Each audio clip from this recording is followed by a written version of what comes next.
color on. You put like here, there's light, there's different colors, there's different blues, whatever. But actually, the reason why there's different blue, whatever, because you need the blue, you need the color outside of the color to make the color. So you begin to realize this whole thing that I've always felt as a human being is that I hated presumption and assumption. I hate presuming this is what blue could only, or people can only be. This is our limitations. This is what it is. But actually, what blue needs is all the other blues around it. It's only relevant when you break it down. And there's a whole world in blue. A whole world. And that made me so happy. It made me think, Christ, what I'm seeing here. And actually, so they are pure expressions of moments and memories in my head, usually staring at the land, sea, and the sky and beyond, whatever. And I don't paint them in that way, and because of the motion I go around and stuff, when I'm in Kerry, the way I stare at stuff, it's really interesting. Different times of the day, the sky can be below the land over the Beara because it's sitting on the water. And then there's a sky, and then there's more water, and then there's more land, and then there's land up here, and then there's sky. And it's like going, and I'm going, this is what I love about life. And now people, like, there isn't a land, sea, and sky.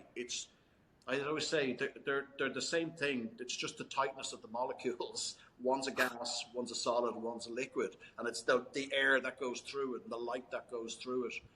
And that's what I discovered, even though people had discovered it centuries ago. I discovered it for myself. I thought I was a genius.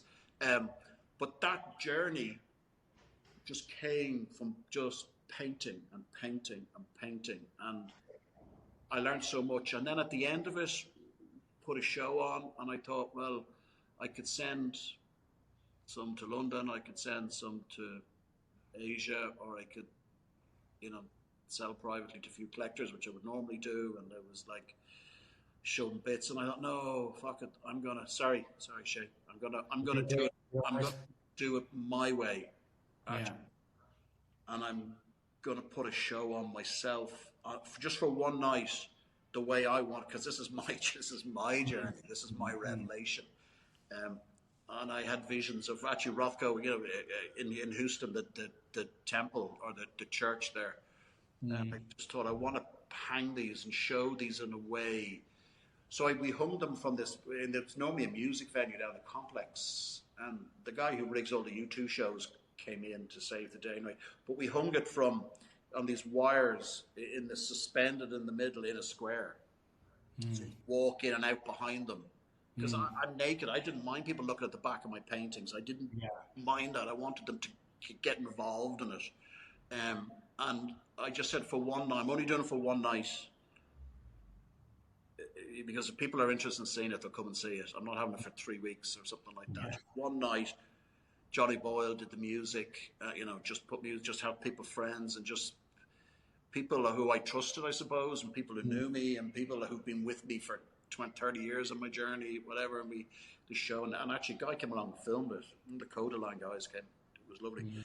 Anyway, and it was amazing to see the reaction. And it was amazing to hear everyone's reaction. It was incredible. There was a lady from Greece who was there who ended up buying one of the pieces, and she stood there talking about what this painting meant to her and how it took her back to Greece and what it meant and whatever. And I was just sitting there going, and she said to me, "Did you mean that?" I said, "I've never been to Greece." I don't know. But actually, I said, this is all about Kerry. This is all about my life. That's but it's actually, it is and it isn't. It's just pure expression. But where it took all these different people was fascinating. And so it was a joyous night. And actually, the thing just exploded a bit after that, just around the blue stuff.